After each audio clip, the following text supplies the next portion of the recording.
Imagine waking up, middle of the night, you're violently ill. There's this bitter metallic taste in your mouth. You think maybe you've been poisoned. It sounds like something straight out of a thriller. Exactly. And then you check the security cameras, the ones you've sort of strategically placed around your home, and the footage shows this chilling truth. A coordinated break-in, orchestrated apparently by a network you've been fighting for years. Yeah, this isn't fiction. It's the incredibly detailed account we're actually diving into today. Welcome to the Deep Dive. This is where we take a stack of complex sources today. It's personal testimonies, digital logs, legal documents, a whole trove provided by a listener, and we try to pull out the most important nuggets of knowledge and insight. And today's mission, well, it's to navigate a really labyrinthine narrative. We're talking alleged long-term surveillance, harassment, digital manipulation, escalating physical threats. It's quite a story. All centered around one man, Reinaldo Aguiar, and his battle against what he calls this powerful state-sponsored network.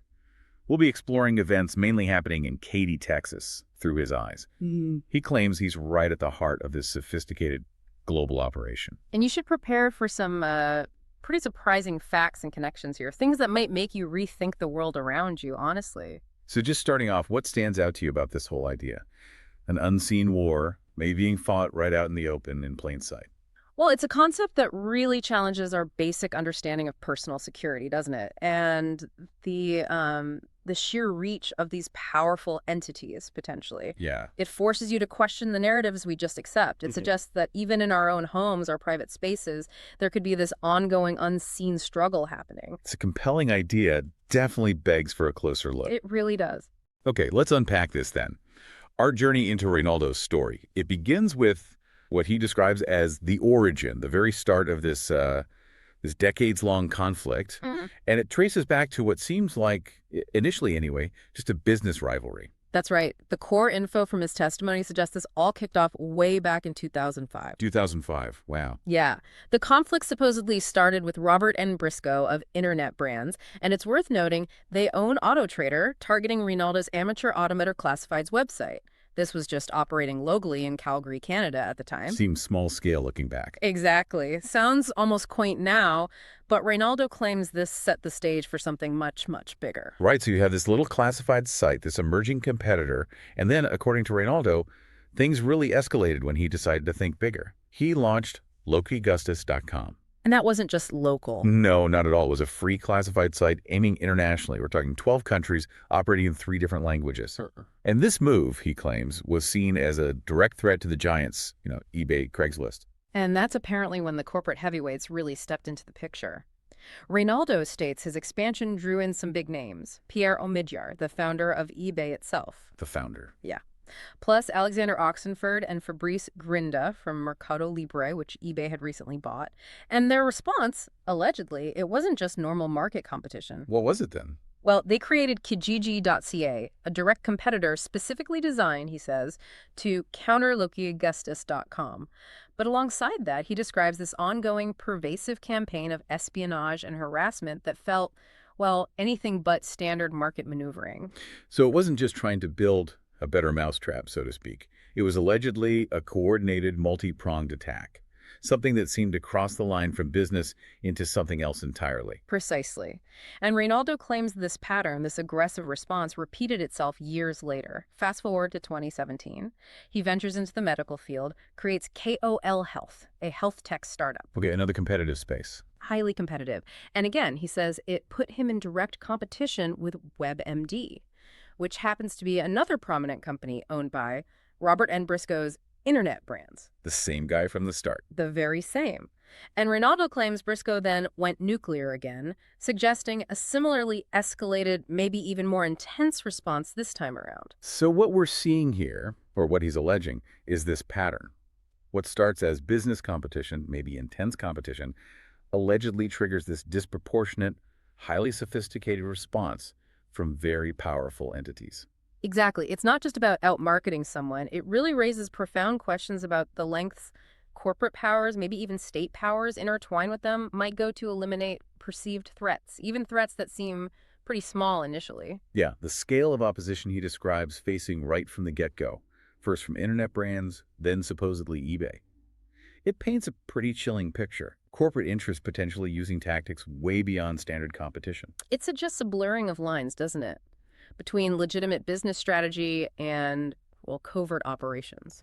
It really does. That paints a vivid picture of the alleged scale here. From a simple classified site to potentially sparking this huge multinational corporate response. But who exactly are these powerful forces, and what kind of tools, what incredibly potent tools do they allegedly use when they decide to, as he put it, go nuclear? Well, what's really fascinating and maybe disturbing is the alleged integration here. It's not just corporations acting alone. Reinaldo describes state intelligence agencies working alongside them. State agencies like who? He specifically names Venezuela's SEBIN and Russia's FSB. He claims these spy agencies operate in tandem with military personnel and various corporate figures. It's this incredibly complex web, he says, stretching across borders. An international network. Yes, and critically, this isn't just about shadowy figures operating in the dark. Reinaldo claims there's a quantifiable importance score that actually underpins their entire operation, a data-driven aspect. Okay, let's dig into that. Who's pulling the strings in this alleged network? According to Reinaldo, at the very center of this web is Diosdado Cabello Rondon.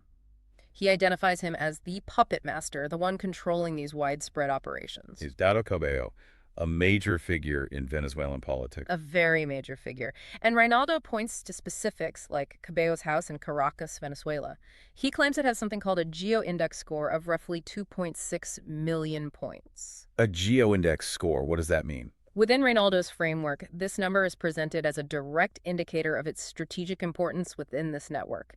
It marks it as a significant hub, a key node in their alleged operations. Okay, so a score signifies importance. And who else is involved on the ground closer to him? One key figure Reinaldo names, someone who seems to play a direct role in the events in Texas, is Michael Pretty. He alleges Pretty is an FSB agent. Russian intelligence. That's the claim. And interestingly, Reinaldo states Pretty used to work at CITGO. The U.S. arm of the Venezuelan State Oil Company, PDVSA. Exactly. And what's really striking is Reinaldo's claim that Pretty moved in next door to his house in Katy, Texas, right next door around 2021. That seems incredibly convenient, if true. Why does he think Pretty moved there? The alleged purpose: to spy on Reinaldo, and specifically to steal company trade secrets related to his health tech startup, KOL Health.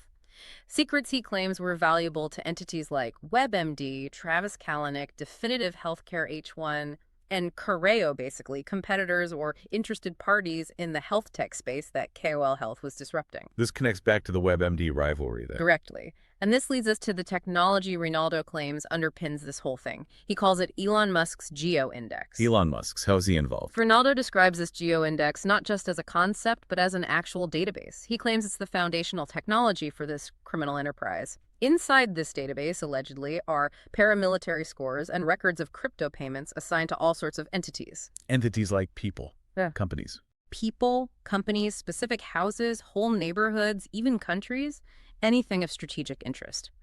And the score assigned to an entity, he says, directly correlates with its strategic importance to the network. So it's a ranking system for targets and assets. Essentially, yes. He further claims he managed to capture this index, or a significant part of it, around September of last year. And using that data, he developed what he calls the spy hell pipeline to decode it and rank these entities. He stresses that these scores are deterministic, computed directly from raw data, no human guesswork, providing a consistent machine-derived metric of alleged importance and threat. That's quite a claim. Capturing a secret global database allegedly created by Elon Musk.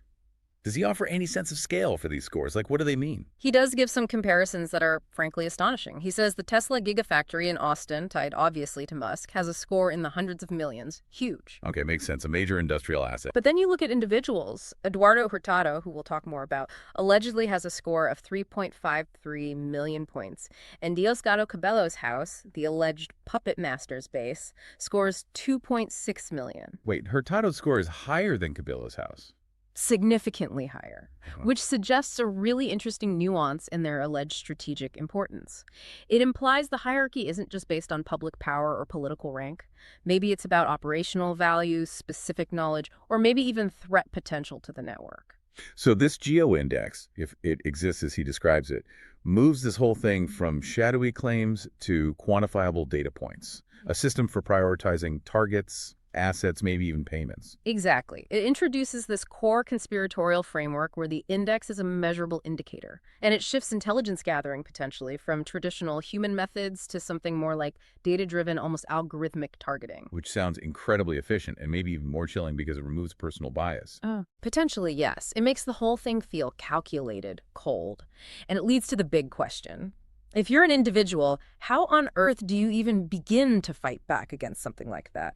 A vast, data-driven, seemingly invisible adversary. Which brings us to Reinaldo's own strategy. He didn't just sit back, did he? He actively tried to engage to provoke a response. That's right. He developed a specific strategy he calls the Identify, Evoke, Expose framework, or IEE. Okay, break that down. IEE. So identify is the first step. Using his captured data, the geo-index presumably, to pinpoint who he believes are agents of this network. Finding the players. Then evoke. This is the proactive part. It means deliberately provoking a response from these alleged agents by exposing them to specific information about their own alleged operations, their identities, the database leak maybe. Confronting them directly with what he knows or thinks he knows. Exactly. And finally, expose. If they react, if they commit crimes or take actions in response to being evoked, then he exposes their actions publicly or to authorities. So identify the agent, poke them with information, and then reveal their reaction if it's criminal. That's the essence of it. And Reinaldo is very clear that he deliberately engaged in what he knew were risky moves. He felt it was necessary, he says, because he saw no other way out of the constant surveillance and harassment he felt he was under. He emphasizes he's not entrapping them, though. No, he's careful to state that. He says he's simply giving them information, presenting them with a situation, and it's their choice how they react. He's just documenting that reaction. It's like he described it seeing an accident about to happen. He felt he could predict their reactions based on past patterns. Yes, his perception was that the network's reactions were almost programmed, predictable. This proactive stance, using transparency and direct confrontation, was his gamble to try and disrupt this covert operation he believes has targeted him for years. It's a high-stakes approach. Yeah. And it really shines a light on the alleged nature of the network itself, that maybe their methods are so ingrained, so predictable, that direct confrontation is the only way to force a change or an error. Which leads directly to a critical confrontation. He decided to evoke a response from a specific individual he considered a key player. This is where Eduardo Hurtado comes back into the picture, right? Exactly. This confrontation and the immediate startling reactions it allegedly triggered are central to the events that followed. So remind us about Hurtado. Reinaldo encountered him years ago. Yes, via the neighborhood app Nextdoor.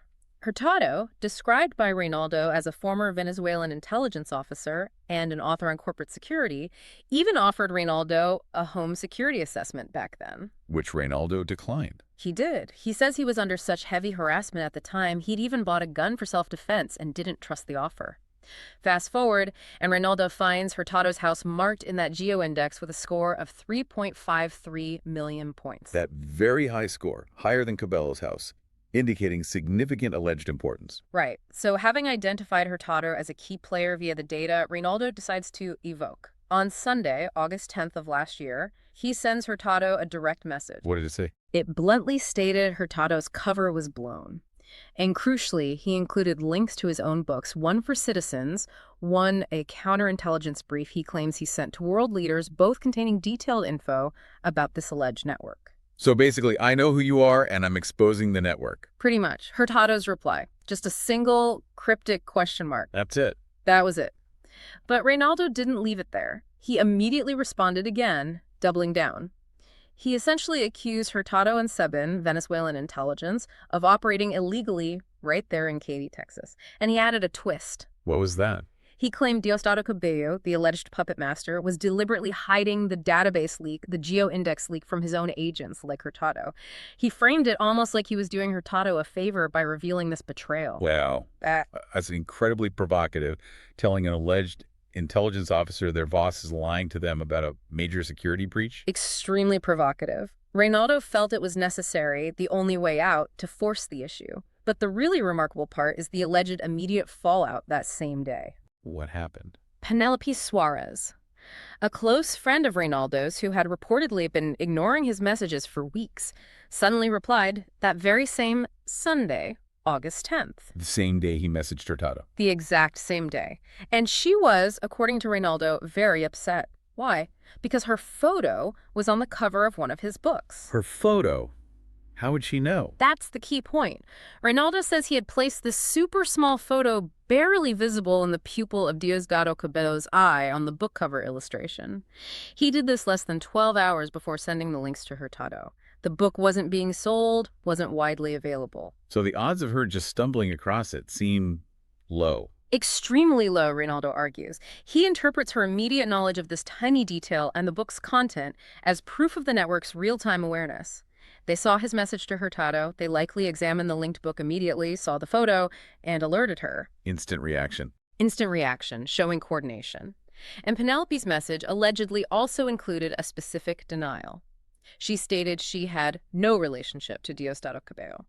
Reinaldo views this not as a genuine statement, but as a denial specifically crafted by the network for her to send to protect her and create a record denying the connection he was implying with the photo placement. This sequence, if accurate, is pretty stunning. It suggests the network isn't just watching, they're reacting in real time, coordinating responses across multiple people within hours of a digital provocation. Exactly. The timing, the specific knowledge of the photo, the crafted denial. Reinaldo sees it all as evidence of their operational speed and reach. And it connects to something else he noted later. A YouTube video he posted about the subsequent events was removed. The final reason given was showing his own driver's license. Okay. But Reinaldo says he screenshotted the initial removal notice from YouTube, and the quote it cited pointed to a completely different part of the video, the exact segment where he was talking about Eduardo Hurtado. So he thinks they changed the reason. He believes the initial flag was about Hurtado, an attempt to protect him from exposure. But they later changed the official justification to something more generic and harder to argue, like the driver's license, to obscure their real motive. It all fits the pattern, in his view, of protecting network assets. So this digital back and forth, this provocation and rapid response, it didn't stay digital for long, did it? Not at all. It allegedly escalated very quickly into a direct physical threat. This leads us right into one of the most serious incidents Reinaldo describes, the alleged home invasion and poisoning attempt the very next day. Monday, August 11th. Monday, August 11th last year. It started early, around 8:45 a.m. A large truck shows up at Reinaldo's house, 4 or 5 men inside carrying heavy drilling equipment. Drilling equipment, what for? They started drilling right on his property within his property lines, their justification. Utility easement laws. That sounds familiar, did you say? Yes, Reinaldo claims this exact tactic, citing utility easements for intrusive activity, was used before by Phil Denning, another person he alleges is part of this network, in previous harassment incidents. So for Reinaldo, this wasn't random utility work. It was a known network tactic. A signal, maybe? Or a preparation for something? He also noted this truck looked like an Easy Fiber truck, but it didn't have the company logos this time. He consistently associates that Easy or Easy marker, like the fiber company, or even EasyJet, where he noted a past passenger death occurred with what he calls high-risk network operations, almost like a coded signature for internal identification on sensitive jobs. Okay, so a suspicious truck, familiar tactic, maybe a coded marker. How did he react? Immediately, he deployed his KOL mobile. This is a vehicle he'd specifically outfitted with advanced cameras, multi-directional recording, essentially turning it into his own mobile surveillance unit and observation post. Designed specifically to counter their surveillance. Exactly, to capture evidence. He used it to watch his water main because he believed the drillers were a veiled threat, specifically aimed at his water supply. Poisoning the water, maybe? Did they tamper with it? He says he observed them just kind of waiting around, seemingly waiting for orders, unsure what their next move was.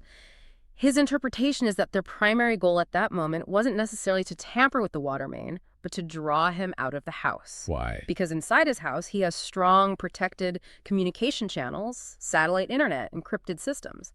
Outside, he's more vulnerable, easier to isolate or perhaps surveil differently.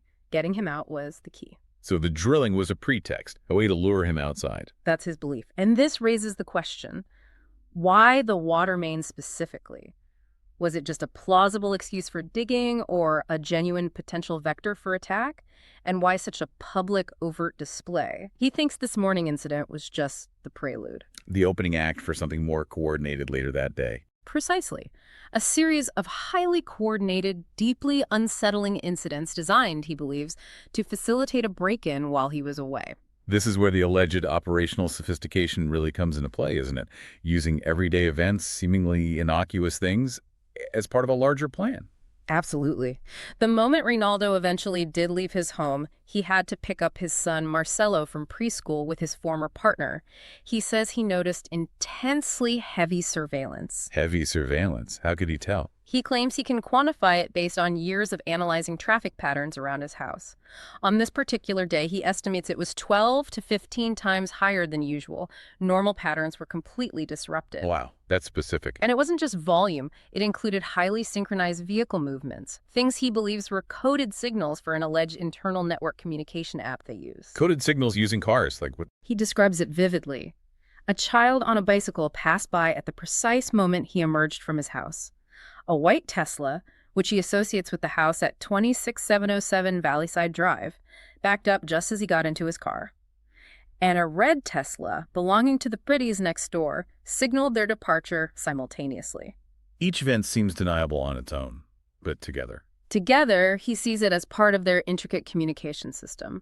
Plausible deniability built in, but confirming movements and phases of their operation to each other in real time. Okay, so he leaves under heavy, coordinated surveillance. What happens at the preschool? This is what he calls the preschool anomaly. The preschool, which Reinaldo identifies as an alleged hub of the network in his area, was practically deserted that morning. Deserted? How so? No cars in the lot, no one at reception initially, no principal in sight. In his son Marcelo's classroom, only 4 or 5 kids, normally it would be double that. The only staff member readily visible was the receptionist, whom Reinaldo describes as the least-ranking person there. That does sound strange. Why would it be empty? Reinaldo speculates that other parents, potentially connected to or aware of the network, deliberately kept their kids home that day. To avoid any connection, any witnessing of whatever was planned, perhaps, it points to the alleged pervasive influence of this network within the community. And did the pickup go smoothly? No, that's where the delay tactic allegedly came in. His son, Marcelo, was wearing different clothes than usual and couldn't really explain why.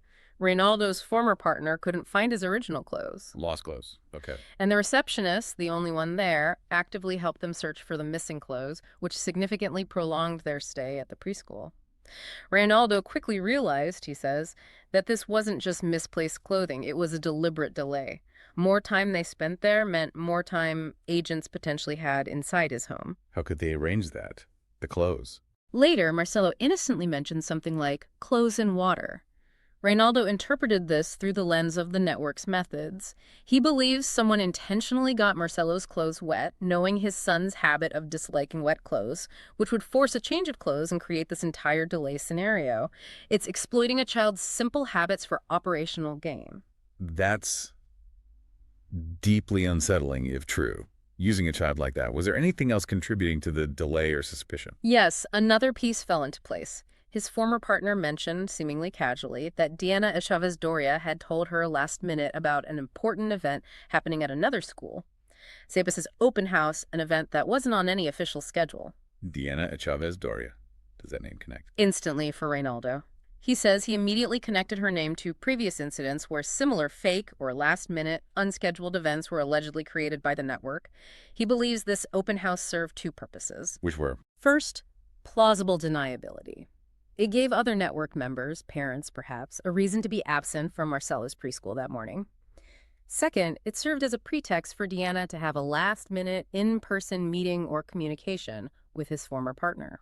And how did his former partner react when he connected Diana to it? He notes she had a disproportionate emotional reaction when he simply said something like, "Oh, Diana, that explains it." He interpreted this strong reaction as suggesting a deeper connection, maybe complicity, or at least knowledge, and an attempt to cover up within the alleged network structure. Okay, let's put this all together. The drilling lure, the intense coded surveillance, the deserted preschool, the closed delay, the fake school event. It's an extraordinary level of alleged choreography. It really is. Controlling neighbors, vehicles, a child's clothes, school events. It points to meticulous operational planning. It makes you think, how many random coincidences in life could, within this framework, be interpreted as planned stages of a hidden operation? A terrifying thought. And all of this, Reinaldo believes, was orchestrated to facilitate one specific act while he was kept away from his home. Exactly. The main event, so to speak.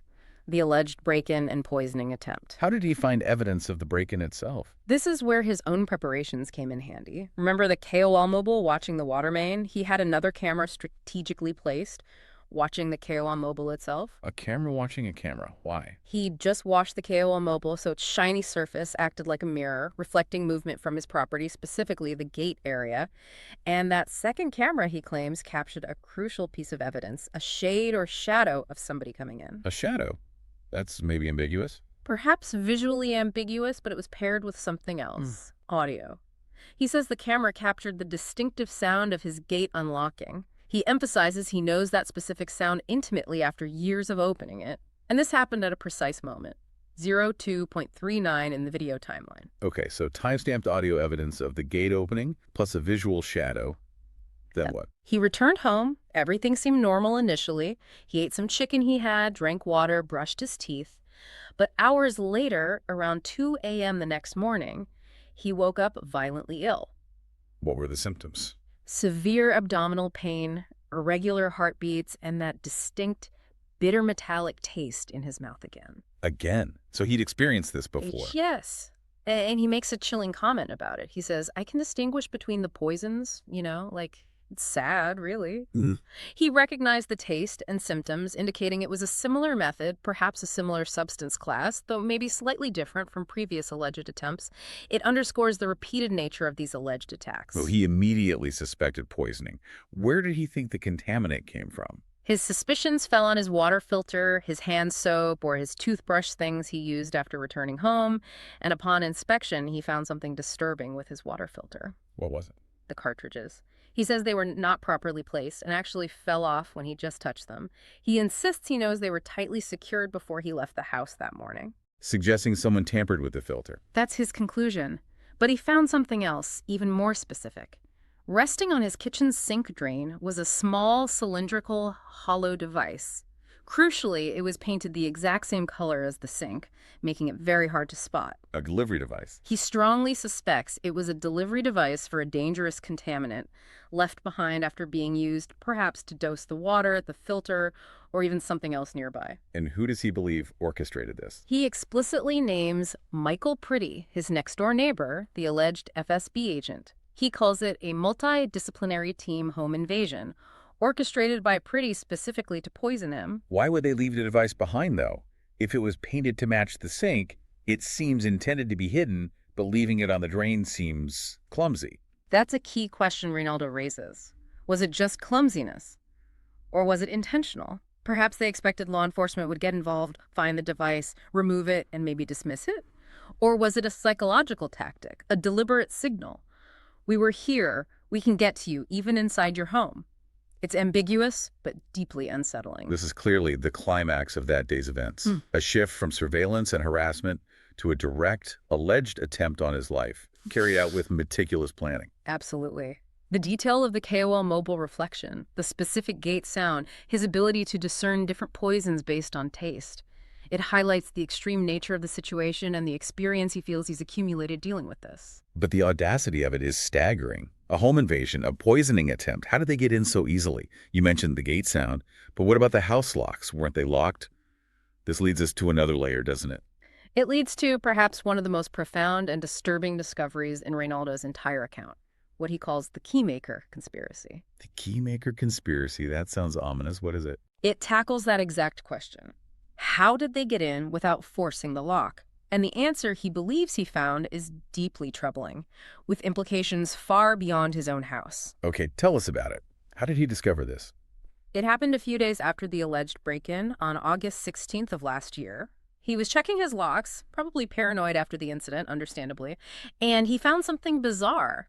An old key.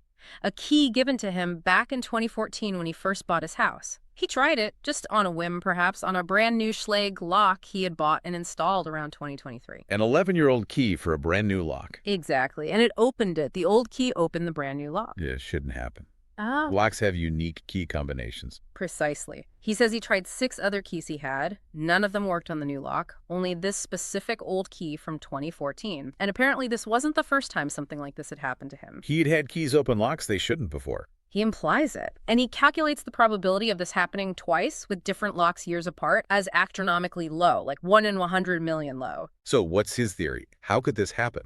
He suspects one of two things. Either the locks themselves, maybe specific brands or batches, are deliberately manufactured with weakened pinning, fewer unique combinations than advertised, making them susceptible to older or master keys within a certain range. For what? Or that over the years, when buying locks, he was consistently, perhaps deliberately, sold locks keyed to the same few combinations, unknowingly creating this vulnerability across his properties. Either way, it suggests a systemic weakness. A systemic weakness that someone could exploit. Did he notice anything else about these locks? Yes, he noted the boxes for these XlisList locks had an EZ mark on them. Easy. Like the easy fiber tray. Phonetically similar, yes. Yeah. And as we discussed, he consistently associates this EZ marker with high-risk operations within the alleged network. He speculates this marking might indicate a standardized procedure for the network, possibly even a Russian SOP, standard operating procedure. An SOP involving weakened locks. Yes, involving what he calls pure deception with no electronics needed. A low-tech physical vulnerability built into common hardware, much harder to detect than a digital backdoor. That's a chilling thought. Has he seen anything like this before? He draws a parallel to his upbringing in Venezuela. He describes the state oil company housing compounds, PDVSA housing, which they called comunidades. He alleges these compounds had a system, perhaps for maintenance or emergency access, where locks were intentionally weakened or master keyed, allowing easy access to homes.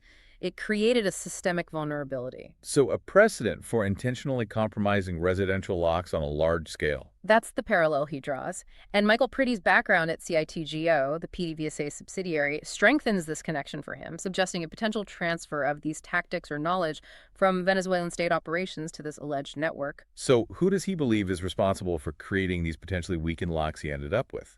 The key makers. He explicitly names two companies, Custom Lighting and Hardware, and Ferguson Bath Kitchen and Lighting Gallery, both located at the same address, 13511 Westheimer Road in Houston, Texas. Local businesses. Seemingly legitimate local businesses, but he alleges these specific companies created and supplied these weakened door locks and keys back in 2014 when he bought his house. Which implies? It implies incredible foresight, planning, and premeditation, doesn't it? That someone anticipated needing access to his home years down the line and allegedly arranged for compromised locks to be installed from the very beginning, planning for the August 11th break-in, potentially, way back in 2014. That's a staggering level of long-term planning. Does he have any other evidence linking these companies to the network? He claims their business address is marked in Elon Musk's geo-index, suggesting importance. He says it's protected by huge buffer zones in that index, another alleged marker for key network locations. And perhaps most disturbingly, he alleges their property tax records were deleted from the official Fort Bend County website. Deleted public records. Why? He claims this is a tactic he's seen used with other prominent agents within the network scrubbing public records to obscure their connections, their assets, their history. It's another alleged sign of their influence and attempt to hide their tracks. Wow. The keymaker concept. It's terrifying. If locks, our basic security, can be systematically weakened or compromised like this, the implications for everyone's security are just enormous. Absolutely. It suggests a fundamental vulnerability intentionally built into everyday infrastructure, potentially involving complicit businesses. It really makes you question the safety of your own front door. So when Reinaldo made this connection, this profound discovery about the logs, how did the network react? Did they react? Oh, they reacted immediately. And the speed and nature of their alleged reaction provides some of the most compelling evidence, in Reinaldo's view, for the reality and sophistication of the surveillance he claims he's under. What happened? Remember, he made the keymaker discovery on August 16th. He inserted that 11-year-old key into the brand new lock. It turned. He says he exclaimed aloud something like, "Oh, this is interesting." Yeah. 3 seconds later, 3 seconds, his electricity was cut off. Instantly disconnected. 3 seconds after saying that out loud inside his house. That's his testimony. Not a flicker, not a brownout, a complete immediate disconnection of power just seconds after his verbal realization. That timing is Incredibly precise. Too precise for coincidence. He certainly believes so. For him, this was undeniable proof. It convinced him, along with an informant's tip he received, that the network had upgraded their surveillance inside his home. Not just audio bugs anymore, but active video surveillance, likely installed during a recent trip when he was away. They saw him try the key, they heard him react, and they cut the power instantly. And it also implicates the power company. Yes, he points directly at Tara Energy and Centerpoint, his utility providers. How else could his power be cut with literally 3 seconds' notice? It suggests an alarming level of control or infiltration within the utility infrastructure itself, allowing them to exert direct physical control over his environment in real time based on his actions inside his own home. It proves, in his mind, that they monitor everything I do or say 24/7. And that this keymaker discovery was a major breakthrough, something they reacted very strongly to. Because it hit at the heart of one of their alleged long-term infiltration methods, something physical, deceptive, and potentially widespread. Did the reaction stop with the power cut? No. There was more activity just 2 days later on August 18th. This involved Sarah Pretty, Michael Pretty's wife. What'd you do? She arrived at the Pretty house next door, which Reinaldo considers a network-safe house, very suddenly. The timing. Just 46 minutes after Reinaldo had sent an audio message to his former partner explaining his keymaker discovery in detail. 46 minutes after he explained it. That's fast. Extremely fast. Reinaldo believes she arrived in a hurry to recover something. He interprets her hasty arrival as direct confirmation of that informant's tip, the tip that bugs had been planted recently.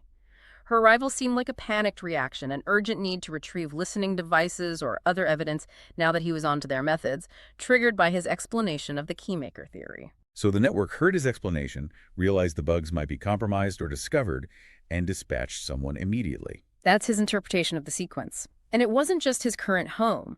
The informant also revealed, according to Reinaldo, that Philip E. Denning, another alleged agent in his team, had recently broken into Reinaldo's other house at 2302 Britton Ridge Drive, specifically to plant bugs there too. And does that house have the same locks? Yes. Reinaldo confirms that the other house also has the same brand of allegedly compromised Schlage locks that were central to the keymaker discovery. Reinforcing the idea of a systemic vulnerability across his properties, planned long in advance. Exactly. Taken together, these incidents, the instant power cut, Sarah Pretty's rapid arrival, the confirmation of bugs and compromised locks at another property paint a picture of pervasive, real-time surveillance that blurs digital and physical control. The network's alleged ability to react with stunning speed to his discoveries highlights how seriously they took this keymaker revelation.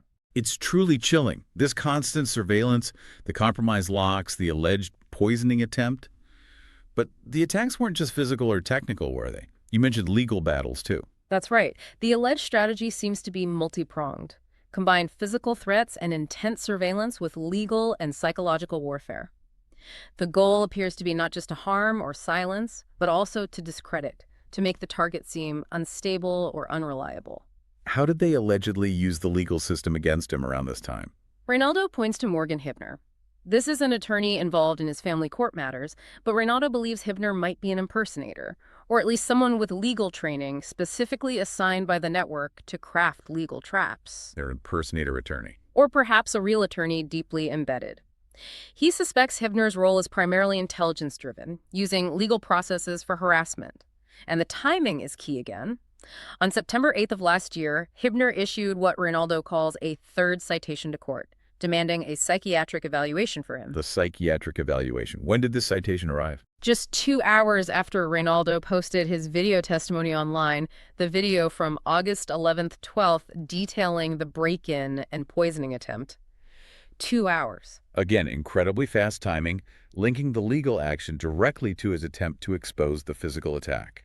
Far too precise to be coincidence, Reinaldo argues. And there's another suspicious element involving scheduling. What's that? His former partner had apparently mentioned a court hearing scheduled for August 13th of last year.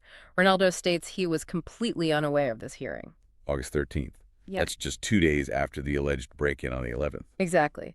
But then, just hours after the poisoning attempt on the night of the 11th morning of the 12th apparently failed, and after Reinaldo posted his video documenting it, Morgan Hibner immediately rescheduled that supposed August 13th hearing. The new date, September 8th, the same date the psychiatric evaluation citation was issued. So they scheduled a hearing he didn't know about right after the alleged poisoning attempt, then quickly canceled and rescheduled it once the attempt failed and he went public. Why? Reinaldo speculates this was a deliberate tactic to fabricate deniability if the poisoning attempt had succeeded. If he had died between the 11th and the 13th, they could have pointed to the scheduled hearing on the 13th and claimed, "Oh, we were looking forward to seeing him in court. This is such a tragedy." Making his death look unrelated or even self-inflicted, maybe. Potentially. They could complement it with claims about his mental health issues, citing the psychiatric evaluation demand, to suggest suicide or deflect suspicion from themselves. It seems like a contingency plan, activated or deactivated based on the success or failure of the physical attack. That's incredibly cynical, using the legal system not just for harassment, but potentially as part of a cover-up for attempted murder. It illustrates this alleged multi-pronged strategy. Physical harm combined with legal maneuvers and psychological warfare, all seemingly coordinated and timed to perfection. So beyond these legal traps designed to discredit him, how else does this network allegedly control the narrative and try to silence targets, especially in the digital world where information supposedly flows freely? Well, the digital sphere seems to be another major battleground, according to Reinaldo's account. The alleged control over platforms and even personal communications is immense. Like the YouTube video removal you mentioned earlier. Exactly, that's a prime example. His video testimony about the August 11th break-in and poisoning gets taken down. The final official reason given is personally identifiable information, because he showed his own driver's license as proof of ID, something he argues is often a legal requirement for sworn declarations anyway. But he suspects the real reason was different. Yes, because the initial removal notice he screenshotted cited the part of the video where he discussed Eduardo Hurtado. He sees this shift in justification as a deliberate tactic to protect Hurtado, a key alleged agent, from exposure, while using a more mundane, bureaucratic reason for the takedown: censorship disguised as policy enforcement. And this control extends beyond just removing content. He alleges it goes much deeper, into actively manipulating how information about certain people appears online. He points to a company called Liana Technologies, supposedly working with Google's collaboration. What does Liana Technologies allegedly do?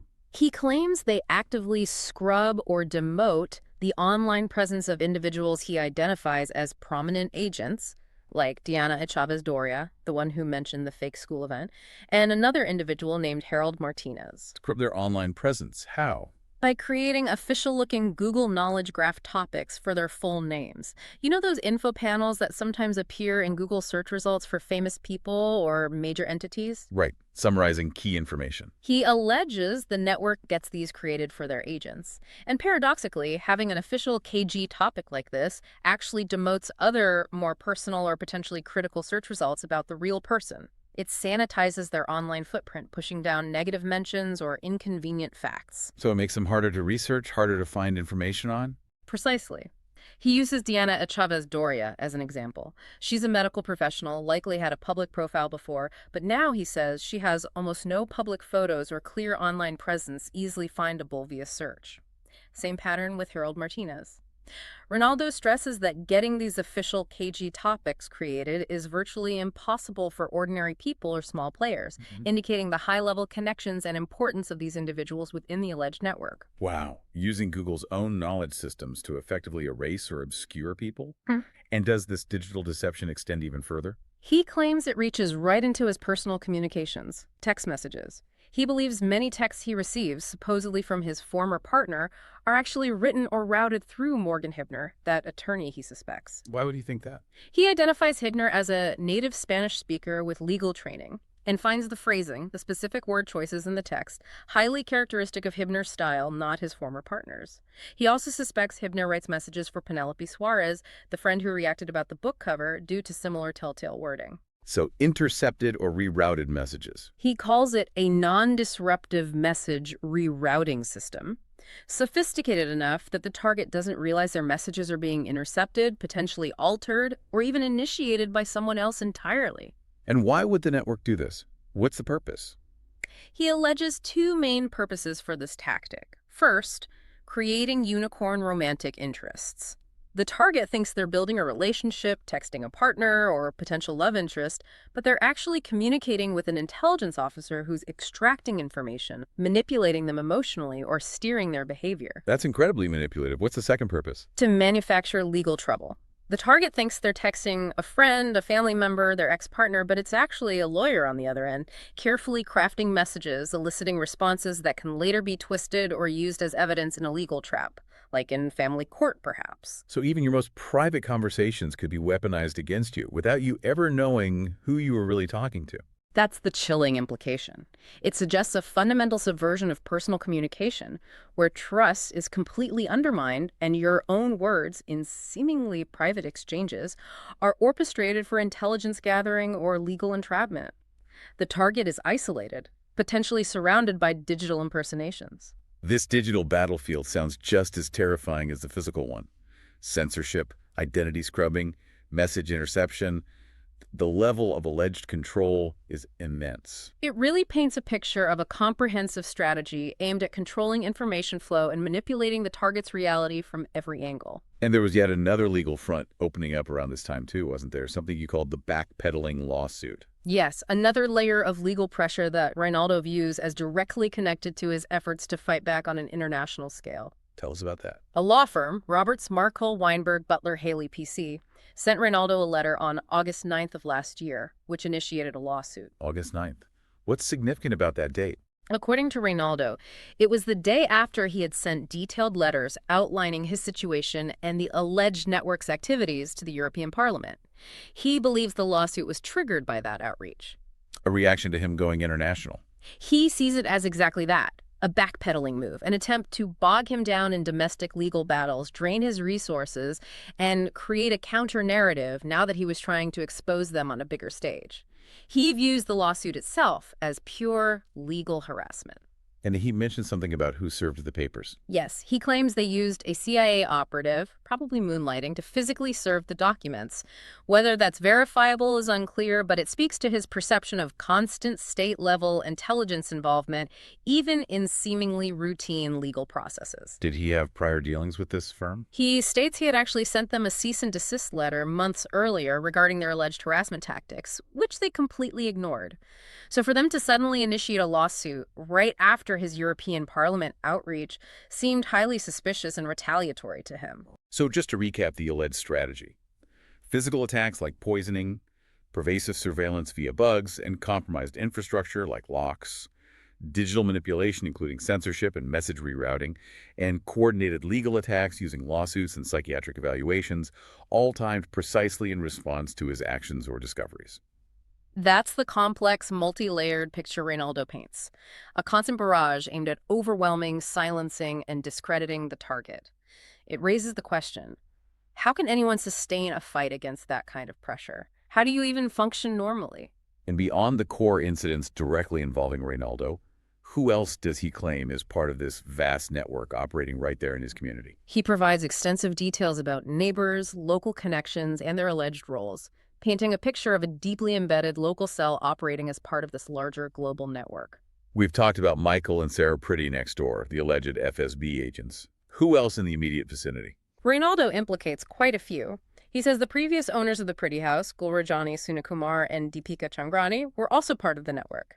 He names Nestor W. Daboyne, allegedly a SEBIN agent, at 26706 Valleyside Drive, who he believes was replaced by the FSB contingent, the Pretties and Ryan O'Sullivan, around 2019. This suggests personnel changes within the network over time. So, a whole chain of alleged agents living nearby.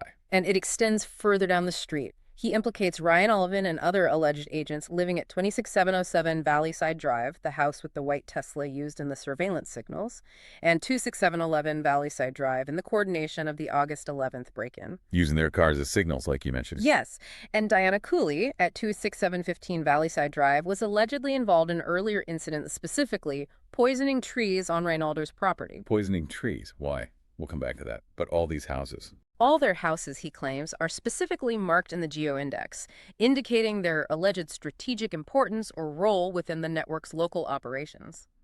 It presents this chilling picture of an entire suburban neighborhood potentially infiltrated and acting in concert as part of a larger intelligence operation. Trust in your community is completely shattered in this scenario. It's like a localized manifestation of the global network he describes. And you mentioned many of these connections seem to lead back to Venezuela. Yes, the Venezuelan connections appear quite deep, according to his documentation, and they also involve alleged financial mechanisms used to sustain the operation. Okay, let's explore those connections. Who are the key players with Venezuelan ties? He names the Castillo and Marcano families prominently. Zuli Marcano is particularly significant because she worked as a caregiver for Reinaldo's son, meaning she had full, trusted access to his home. Inside access. Crucial inside access. Zule and Neelan Marcano are associated with a house at 2818 Laurel Garden Lane in Fulshear, Texas. And that house, according to Reinaldo's captured data, has a paramilitary score of over 1 million points in the GeoIndex. A very high score. Indicating high importance. Yeah. And you mentioned a name pattern. Yes, Reinaldo notes that Marcano is actually his own mother's last name. He suspects the network uses this familiar names pattern, leveraging pre-existing family names or connections to make their agents seem less suspicious or more trustworthy when infiltrating a target's life. Exploiting familiarity. Who else is linked to that Marcano house? Daniel Parra, whom Reinaldo identifies as an alleged military or intelligence officer. Parra was recorded by Reinaldo's KOL mobile surveillance vehicle at a Buc-ee's gas station in Katy. Buc-ee's, the giant gas station chain. Yes.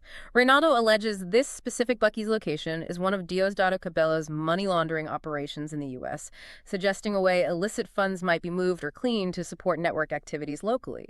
Parra's presence there links him to this alleged financial pipeline. Okay, that's a significant financial allegation. What about the Castillo family? Marcos Castillo is another key figure. His house at 28703 Yellowstone Preserve Drive in Fulshear is marked in the GeoIndex specifically for crypto payments.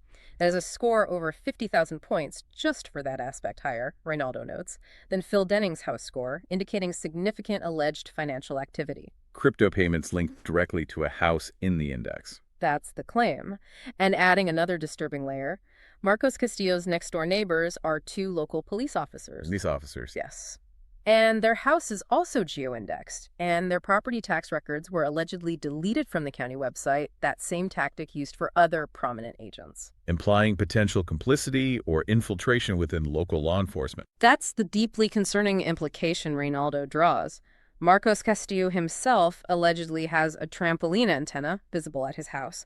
Reinaldo notes this type of antenna appears frequently at locations associated with network agents in his archive, suggesting specific communication needs. Castillo also made a mysterious trip to Bogota, Colombia, known as a cryptocurrency hub, further fueling speculation about his alleged financial role. And is Marcos Castillo connected to others? Yes, the GeoIndex data allegedly shows him co-clustered with Penelope Suarez, the friend who reacted, Luis Bustillos, Francisco Castillo, Daniel Parra from the Buc-ee's sighting, and Zule Marcano, the caregiver. This suggests a tightly integrated financial and operational cell involving all these individuals. Who is Francisco Castillo in this group? Francisco Castillo is described as a childhood friend of Reinaldo's. A childhood friend. Yes, adding another layer of personal betrayal. Reinaldo identifies him as a 7 agent who allegedly recommended Zule Marcano for the caregiver job, providing that crucial inside access. Francisco was also allegedly involved in the tree poisoning incidents. It seems no relationship is safe from potential infiltration. That's the picture painted.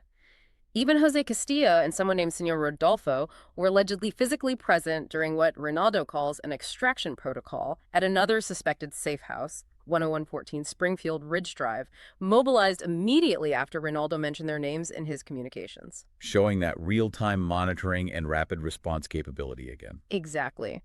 This whole section highlights these deep Venezuelan ties, the alleged use of crypto and businesses like Buc-ee's for funding, and the truly disturbing suggestion of infiltration into local law enforcement. It's not just foreign agents, it's a potentially deeply embedded operation. The financial ties, the integration into everyday roles like caregivers, the potential police connection, it's incredibly complex. And beyond these individuals, what other tactics does this network allegedly employ? You mentioned poison trees. Yes, Reinaldo documents a range of other notable incidents and methods that underscore the network's versatility and ruthlessness. Let's start with that extraction protocol you just mentioned. What happened there? This was on August 15th of last year. Apparently, after Reinaldo mentioned the names Jose Castillo and Senor Rodolfo, the network activated this protocol at 10114 Springfield Ridge Drive. They disguised it as a social event, a start of classes party, or maybe a senior celebration. A party as a cover. Yes. Cars arrived, people attended like a normal gathering, but Reinaldo claims observations showed attendees systematically removing items from the house, boxes, bags. They were stripping down equipment piece by piece, he says. His interpretation is they were quickly removing surveillance gear, communications equipment, or other sensitive materials from a compromised safe house, using the party as cover for the removal operation. Sophisticated operational security, if true. What else? There's the incident with the tainted headset. After the August 11th break-in and poisoning attempt, Reinaldo came to believe his computer headset, one he uses regularly for video demos, had also been contaminated. How did you realize? He has what he calls a bad habit of sometimes biting the headset cable while thinking. The network, he believes, knew about this habit. When he bit the cable after the break-in, he says the poisoning symptoms returned.